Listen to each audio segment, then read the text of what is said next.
So when you're looking at your content, I want you to always think about, are people going to be able to take this and use it? So I actually did not provide any value during that workshop. Instead, what I could have done is shown people how. Welcome to the Fuel Your Flow podcast. I am your host, Valerie Feghali, physical therapist turned software CEO and business coach for health and wellness coaches. We are going to be talking about all things health and business.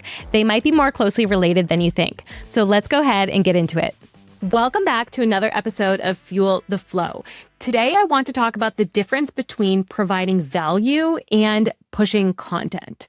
So one thing I hear often from coaches is that they feel like they are giving so much. They think, I'm giving away my best material and I'm giving away so much, yet nobody is buying. People aren't signing up for my program. And the problem often is that they're giving away too much information and they're not providing enough value. And this could both be from the front end, so from the marketing perspective, the visibility perspective, getting people into your coaching program to start with, but this can also be from the back end and the delivery end, where in your actual program, in your actual coaching, that you're, again, providing just information and not true value. So content is content. What I mean by that is that anybody can put out a piece of content. Anybody can make a social media post. Anybody can create a freebie. Anybody can put together a workshop. These are all different types of content, but value only certain people can do. And you can only do if you're well trained to be able to do it and you're really intentional about what you are putting out there. So what I mean by this is that I could create a workshop tomorrow where I go through the step-by-step guide or step-by-step on how to create your own membership. Now, some people in there who are inspired to take immediate action might get some value out of it. They might say, okay, I'm going to go start my membership tomorrow. But the vast majority of people in there will think, wow, that was really helpful, leave the workshop and then do nothing with that information. So I actually did not provide any value during that workshop if that is the case. Instead, what I could have done is shown people how recurring revenue can change their business, how this can create a system for their business in which they do not need to be working every single day, in which they can take vacations and not lose out on profits and income, in which their clients are better served because more people are kind of pouring into that pot and you're able to provide even more value for each and every one of your members. And so what I can do is show them that. I can also show them stories of how it's changed my business, of how it's changed other people's business whom I've worked with.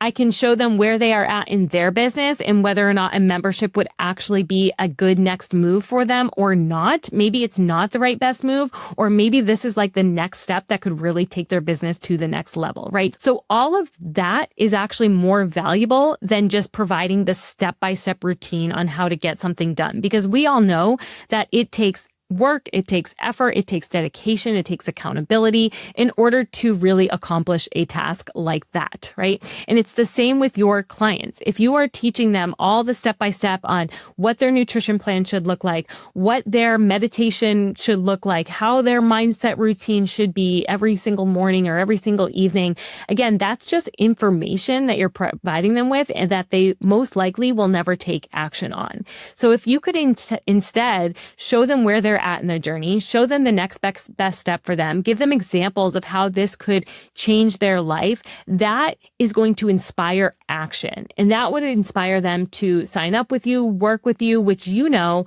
is required in order for them to actually reach the goal, right? Just following a step-by-step guide that you're teaching in a 1-hour workshop isn't going to help them reach the goal. It's going to help them reach the goal if they have your accountability. You're there to ask questions, to switch up the plan if it's not working quite right for them. And that's where the true value lies. But you have to get them to sign up first in order for that to happen. So the value of the workshop is actually self-recognition and then showing people what they're capable of and helping them believe in themselves. That's really where the value comes in inside of a workshop, for example. Now, a social media post. A lot of people like information dump. Here are the top best routines for you to start your morning with. And they're just information dumping instead of providing real true value in which that can come in many different packages. Now, a lot of people think that just creating a funny post or a relatable post is not providing value, when in fact that often is.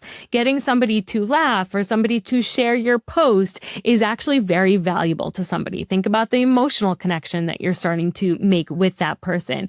Think about the difference that you made in their day, that they picked up the phone and they laughed, or they sent something relatable to a friend and they made that connection with a friend because of your post. So those posts are strategic. They are not a waste of time. They are not something that's not going to show your business in a good light. They are something that in fact can help you connect with your clientele. Now, also posting online, again, providing just information can get people lost. So instead, if you could show them the way you do something. So let's use an example.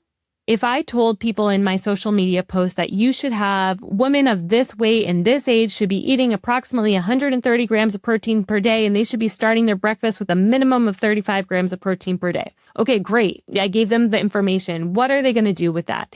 Instead, what I could do is I could show them how I structure different breakfast meals to create breakfasts that are all 35 grams of protein. So I could show them an egg meal first, and then I could show them a, chicken sausage meal or something like that, and restructure the plate actively so that it's drawing their eye, it's catching their attention. It's actually providing value for them. So say like, oh, okay, I can easily add an extra egg, or I can easily add chicken. I never thought of chicken sausage as a source of protein for the morning. I'm going to try that, right? So that's providing them some value. That might be a post that they save and come back to and actually utilize. So anytime that you are creating content for your business. And again, content could mean social media, workshops, even your newsletter, your weekly newsletter that you're sending out to your email list. This could be your actual coaching content that you're providing during your sessions.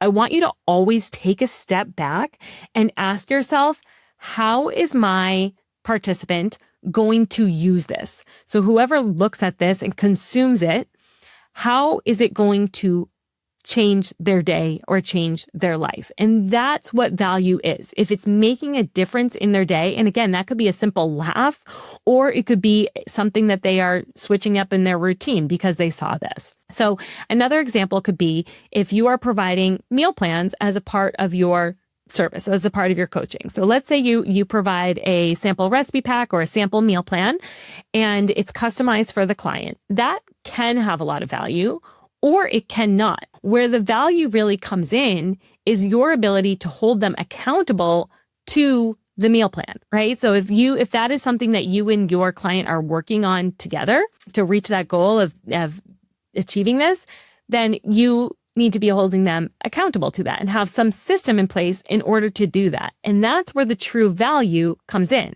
It's not just the given document, the PDF, it's the support that you are providing alongside that. That is where the value comes into play.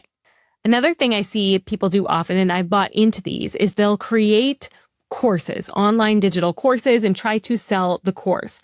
But the course has no promised outcome and it has no action to follow. So in your course, this is where you would provide those action steps. So again, not in the workshop like we talked about earlier, but in the course where people have the time to sit with it, they've already invested in it. They say, yes, I'm going to spend the next 6 weeks working on this. I paid for the course. I'm going to take action. That's when you would have those built out, structured action steps so that people can get in there. They can do a little bit of learning. This could be through video. It could be through text, through written text, but it should not be overdone. A lot of people in their courses, they want to make the video longer. They want to make the episode even longer to show that, yes, I have enough to talk about. It needs to be of this length in order for it to be valuable. Where really people in your course are going to love little 3 to 5 minute short video clips so that then they can move on to the action step. They just want the minimal information that they need in order to move forward with exactly what they are doing. So provide them for that. You can have bonus content at the end that goes into more depth, but it shouldn't be part of your initial course because people, again, they want the easy way out. They want the quick method. And so give them that step-by-step breakdown, short video lessons, if that's part of your training course that they can get through quickly and then take action on it. Again, that's where you get the value from, is where people actually can then move forward and take the action from it, rather than getting analysis paralysis and getting wrapped up in so much information. So when you're looking at your content, I want you to always think about, are people going to be able to take this and use it? Are they going to be able to look at this and move forward with this? That's one of the reasons why we love doing challenges so much, is because we have found a system to lay out our challenges in a way that people will take action and they will get a result. They're very simple. They're not overcomplicated, but they have a few things, a few set rules that they're following for that week or that, 5 days or 10 days, however long the challenge is, that they are actually following through with and getting a result at the end of the challenge. That's one of the reasons that we love that. We found this system and a structure that works really well for challenges. So what I want you to do today is go back to your content, figure out how is somebody consuming this and what are they actually getting? What type of value are they actually getting from this content? Can they use this in some way, or does it change their day in some way when they are looking at it? So if you got some value from this episode, go ahead and share it with a friend, and I can't wait to see you on the next one. I hope you enjoyed our conversation from today. Any links we discussed will be in the show notes below. Also, we would be incredibly grateful if you would leave us a 5-star review. This helps us keep the podcast going so that we can continue to provide value for all of you. I hope we see you on the next one.